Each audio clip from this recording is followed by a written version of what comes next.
ওরকম ভাবে কথা বলতো যে ওর কথা শুনে আমি এমনি প্রেমে পড়ে গেছি। তারপর ওর সাথে দেখা দেখা করি, আমরা তখন ঈদ ছিল, ফ্যামিলি সবাই গেছি ছবি দেখতে হলে। তো ও মানে ফোন করে বলতেছে যে তোমরা ছবি দেখতে আসবে, আমি তোমাকে বাইরে থেকে দেখবো। পর আমি ছবি দেখতে যাব, গেলাম, বাইরে থেকে দেখা হলো, বাইরে থেকে দেখে ও চলে গেল।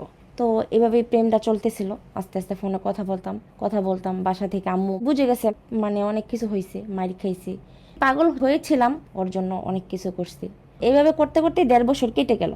তো আমার মা আবার ফোন দিয়ে জিজ্ঞাসা করছে যে তুমি কি আমার মেয়েকে বিয়ে করবা? ও বলছে না, আমি তো ওকে বিয়ে করব না। সে আমার আম্মুর কাছে বলছে আমি নাকি ওর ফ্রেন্ড। তখন অনেক খারাপ লাগছে। তো আপনি তাকে জিজ্ঞেস করেন নাই? আমি বলছি, কয় না আমি কি তোমাকে বিয়ে করব না, আমার বাসা থেকে মেনে নেবে না, এটা সেটা অনেক কিছুই বলছে যে ওর বাসা থেকে মেনে নেবে না, তার বাসা থেকে আপনাকে মেনে নেবে মেনে না? নেবে না, এরকম কিছু বলছে।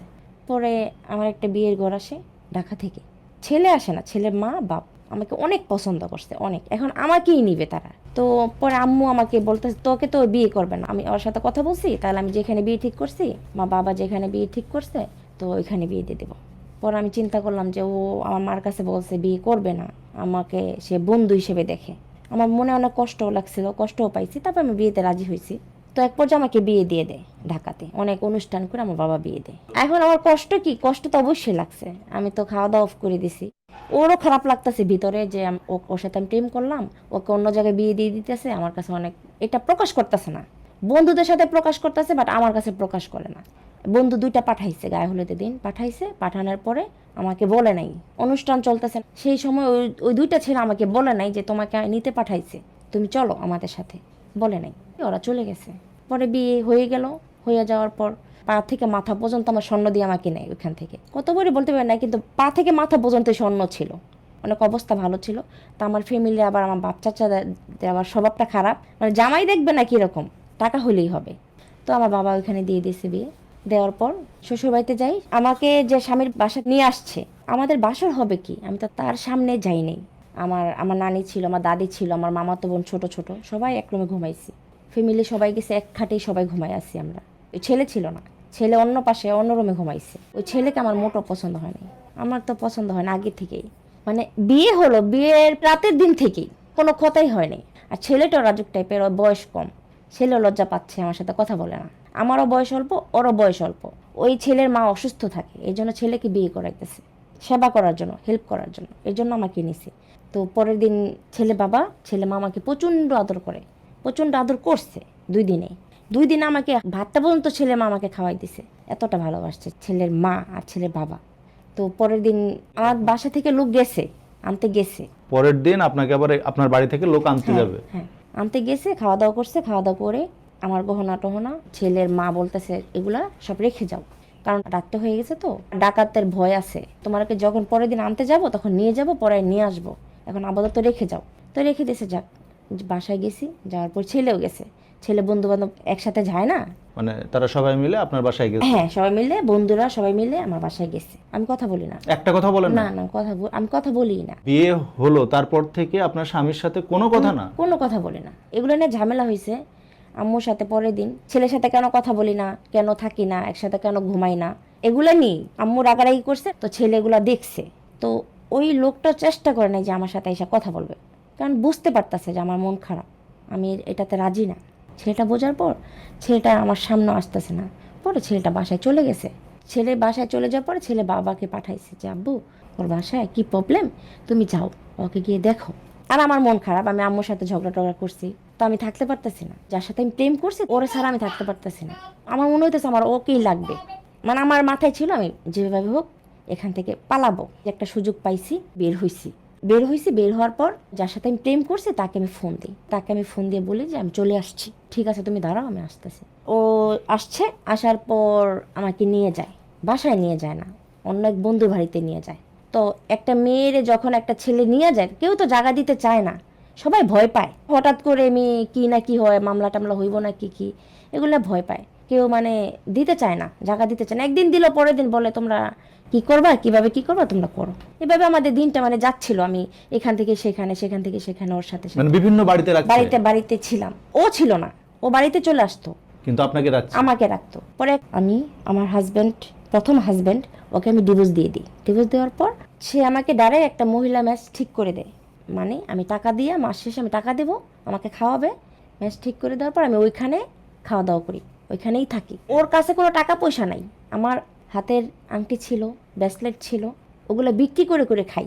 যতদিন বাইরে ছিলাম বিক্রি করে খেতাম। ও বিক্রি করে নিয়ে আসতো, আমাকে টাকা দিত, মেসে খাইতাম। ওর বাড়িতে, ওর বাবার বাড়িতে অবস্থা ভালো ছিল। ও ভালো খাইতেছে আর আমি এখানে খারাপ খাইতেছি, ও যদি শোনে তখন ও কষ্ট পেতে পারে। মানে আমার মনে এটা ছিল যে ও কষ্ট পেতে পারে। আমি এর জন্য ওকে শোনাইতাম যে আমি মুরগি দিয়ে ভাত খাইছি, মাছ দিয়ে ভাত খাইছি, এরকমটা আমি শোনাইতাম। প্রতিনিয়ত এরকম হতো।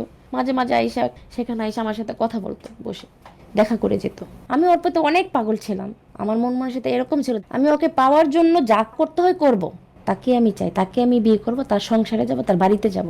ওকে ছাড়া আমার চলবেই না, ওকেই লাগবে। তারপর ও বন্ধুরা বলতেছে যে এভাবে কতদিন, তুই এক কাজ কর, ওকে বিয়ে করে বাসায় নিয়ে যা, তোর বাবা কিছু বলবে না, তুই বাসায় গিয়ে হাতে পায়ে ধরলে ও তোর বাবা ঠিক হয়ে যাবে। পরে আমাকে আইন অনুযায়ী নির্দিষ্ট সময় পর আমাকে কোর্টে নিয়ে গিয়ে বিয়ে করে, তাও 50,000 টাকা কাবিন মাত্র। তারপর বাসায় নিয়ে গেছে। বাসায় নিয়ে যাওয়ার পর শ্বশুর বসে আছে, শাশুড়ি তো মানে অবাক হয়ে গেছে। তো শ্বশুরের পায়েটাই ধরলাম যে আমি ভুল হয়ে গেছে, ভুল করছি, আমাকে মাইনা নেন। আমি মেয়ে হইলে কি করতেন, আপনার মেয়ে হইলে আপনি কি করতেন? এগুলো আপনি বলছেন? হ্যাঁ, আমার শিখাই দিছে আমার হাজবেন্ড, এভাবে এভাবে বলবা, মাপ চাবা আমার বাবার কাছে।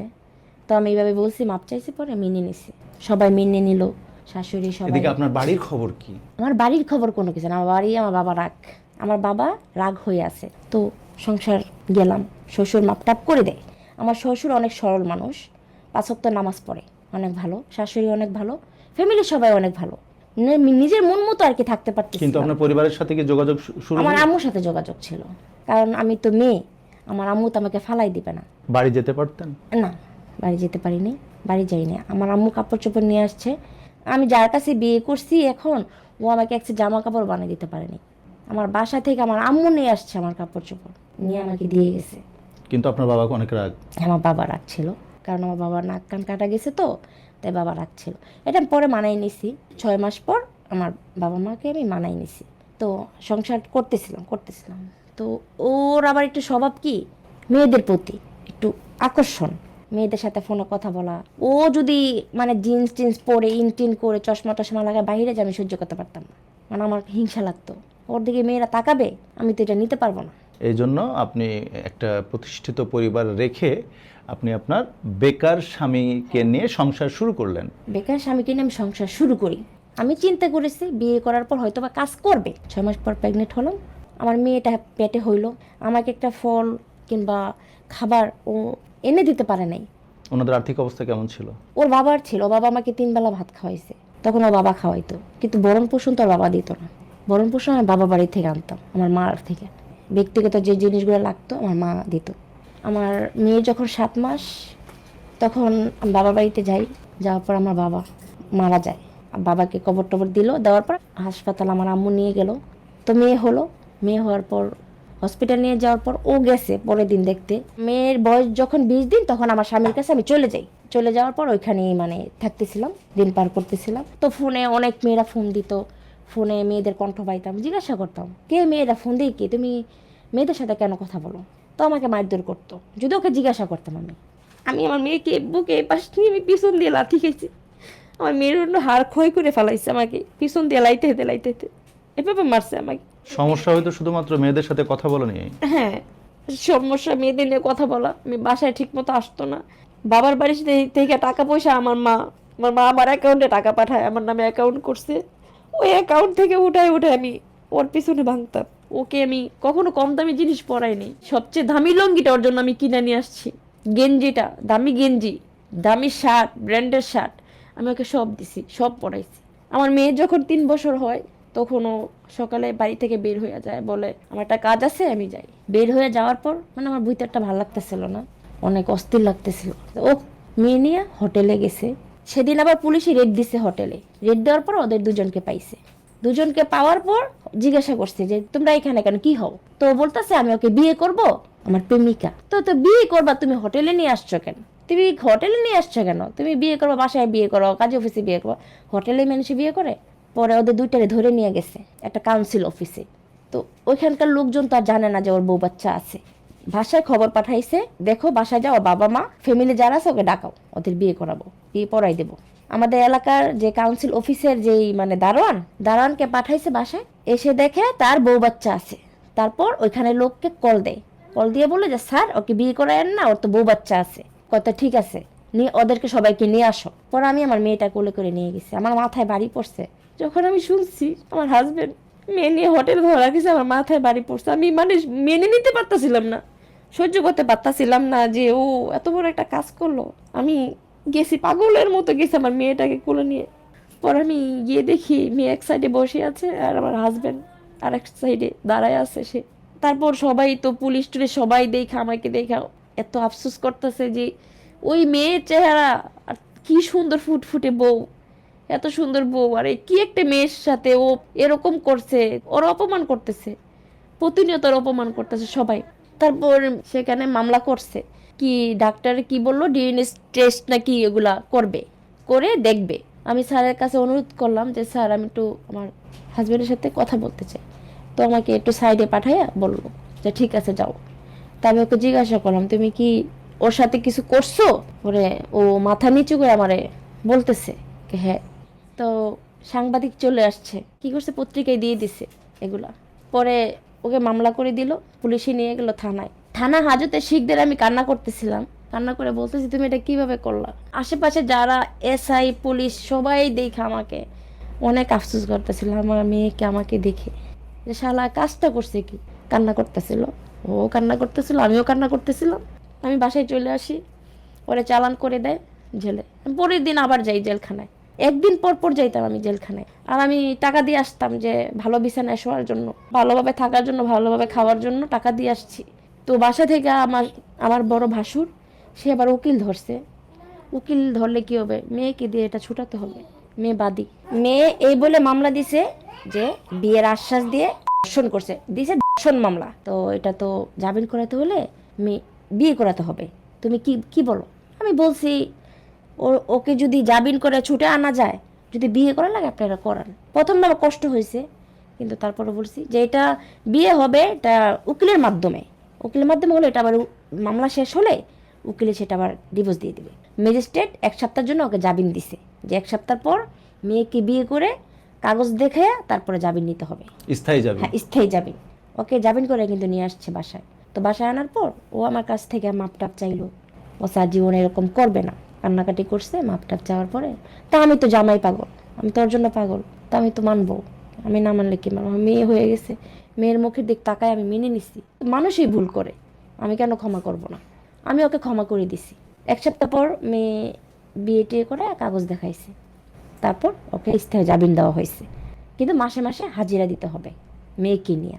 তো আমার বলতেছে মেয়ের সাথে তো আমার একটু কথা বলতে হয় মাসে মাসে, তুমি এটা একটু করো, কারণ আমার ওরে নিয়ে তোমার হাজিরা হতে হবে, হাজিরা না দিলে তো আমার মামলা শেষ হবে না। বিয়ে করে কি তার সাথে থাকা শুরু করলো? না না না, থাকে নাই, মেয়ের বাড়িতে চলে গেছে। তো ও বলছে সম্পর্ক নাই, শুধু মেয়েকে যখন হাজিরার টাইম হয় তখন নাকি ফোন দেয়, কিন্তু যোগাযোগ ছিল, কিন্তু আমাকে বলে নাই। এভাবে আমাকে ঠকাচ্ছে দিনের পর দিন, আমার সাথে অশান্তি করতেছে। আমি কিছু জিজ্ঞাসা করলে আমাকে মারধর করে। মেয়েটাকে নিয়ে আমার মনের ভিতরে সন্দেহ, কারণ ও একটা ভুল করছে, এখন ওইটাই আমার ভিতরে রয়ে গেছে। তো 1 বছর পর মামলাটা শেষ হয়, হওয়ার পর মেয়ে নাকি ওকে ডিভোর্স দিয়ে দেয়। সেটা আমাকে বলছে যে যদি ও তোমাকে ডিভোর্স দিছে কাগজ কই, আমাকে দেখাও। কাগজটা আমার বড় ভাইয়ের কাছে ছিল, সে হারাই ফেলছে।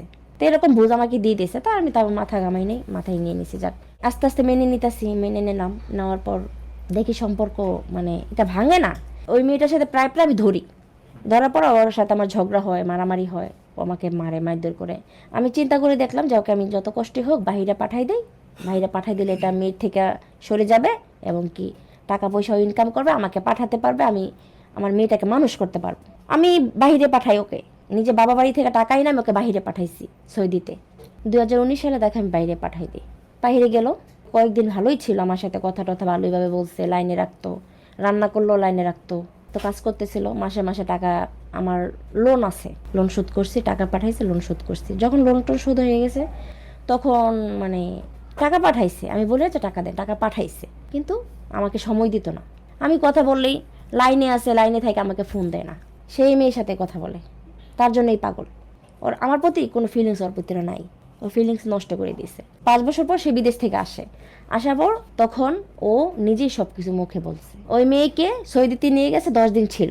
ও স্বীকার করলো যে ওই মেয়েকে নিয়ে গেছে, 10 দিন মেয়েকে নিয়ে ছিল, 10 দিনের পরে মেয়েকে দেশে পাঠাই দিছে। এরকম একটা পাগল টাইপের মতো হয়ে গেল, ওর ভিতরে নাকি অশান্তি লাগে, কিছু ভালো লাগে না, ধুম ধরে বসে থাকে। এখন আমি বলছি যাক দেখি ওরা সুস্থ করতে পারি কিনা। ওকে ডাক্তার দেখাইলাম, কবিরাজ দেখাইলাম, কোনো লাভ হয় না, কোনো কাজ করে না, ঝিম মেরে বসে থাকে, বাড়িতে বসে থাকে, বাইরে যায়, বাইরে গিয়া দুমতেরা থাকে, বন্ধুদের সাথে উল্টাপাল্টা কথা বলে, মানে বন্ধুরা বলে পাগল, সবাই বলে কি ওর কি মাথায় সমস্যা হয়েছে। আসলে ওকে মাথায় সমস্যা করে দিছে, ওকে একদম মানে কবিরাজ মবিরাজ করে আর মাথায় প্রবলেম করে দিছে। সেই মেয়েটা এগুলা করতো আমার সংসারটা ভাঙার জন্য। এক সময় আমি সহ্য করতে না পেরে আমি ওর কাছ থেকে, আমার পিঠ দেওয়ালে ঠেকে গেছে, তাই ওর কাছ থেকে আমি চলে আসি। গত 1.5 বছর আগে আমি চলে আসছি, আমার মেয়েকে নিয়ে চলে আসছি। ওই পাগলই রয়েছে, মাথায় প্রবলেম, কাজ করে না, 1.5 বছর যাবৎ কোনো যোগাযোগ নাই। যে একটা মানুষকে পাওয়ার জন্য আমি প্রথম হাজব্যান্ড, তাকে কষ্ট দিছি, তার ফ্যামিলিকে কষ্ট দিছি, তাদের কাছ থেকে চলে আসছি, তারা অনেক কষ্ট পাইছে। তার আমি একটা মাসের জন্য এত কিছু করছি, এত স্যাক্রিফাইস করছি, আমি এত কিছু করছি ওর জন্য, আমি অনেক করছি, আমি সব ছেড়ে দিছি শুধু আমার হাজব্যান্ডের জন্য। ও বাইরে ছিল, আমাকে অনেক কষ্ট দিচ্ছে, অনেক, কিন্তু আমি তো ওকে ভালোবাসি, আমি কেন যাব ওকে ছাড়া। চিন্তা করছি আমি বাড়িতে চলে যাব, আমি কিভাবে থাকবো ওকে ছাড়া, আমি কি থাকতে পারবো। এখন আমার আমার জীবনটা নষ্ট করছে, আমার মেয়ের জীবনটাও নষ্ট করছে। মেয়ের প্রতি অনেক টান ছিল, সেই মেয়েটার খোঁজ খবরও নেয় না, মেয়ের প্রতি একটু ভালোবাসাও নেই। আমি এখন বর্তমান আমার বাবার বাড়ির বোঝা হয়ে আছি। জীবন দিয়ে আমি এটাই বুঝতে পারছি যে আমার জীবন একটা দায়িত্বশীল পুরুষ, যত্নশীল পুরুষ অনেক প্রয়োজনীয়। যে আমি এরকম একটা মানুষকে পছন্দ করেছিলাম, তার জন্য দুনিয়াতে এমন কোনো কাজ নাই করিনি। সেই মানুষটা দিন শেষে আমাকে কষ্টই দিছে, ধোঁকা দিছে, প্রতিনিয়ত আমাকে ঠকাইছে। আমি এই জন্য এখানে আসছি এটা বলার জন্য যে আপনারা, সৌন্দর্য দিয়ে কিছু হয় না, সুন্দর পুরুষ জীবন ধ্বংস করে। আমার জীবনটা ধ্বংস করছে, আমার মেয়ের জীবনটা ধ্বংস করছে। এর চেয়ে ছোট চাকরি করে একটা দায়িত্বশীল পুরুষ অনেক বেটার, হাজার হাজার গুণ ভালো। বিশ্বাস করেন আমি কখনোই কারো প্রেমে পড়িনি, সে একজন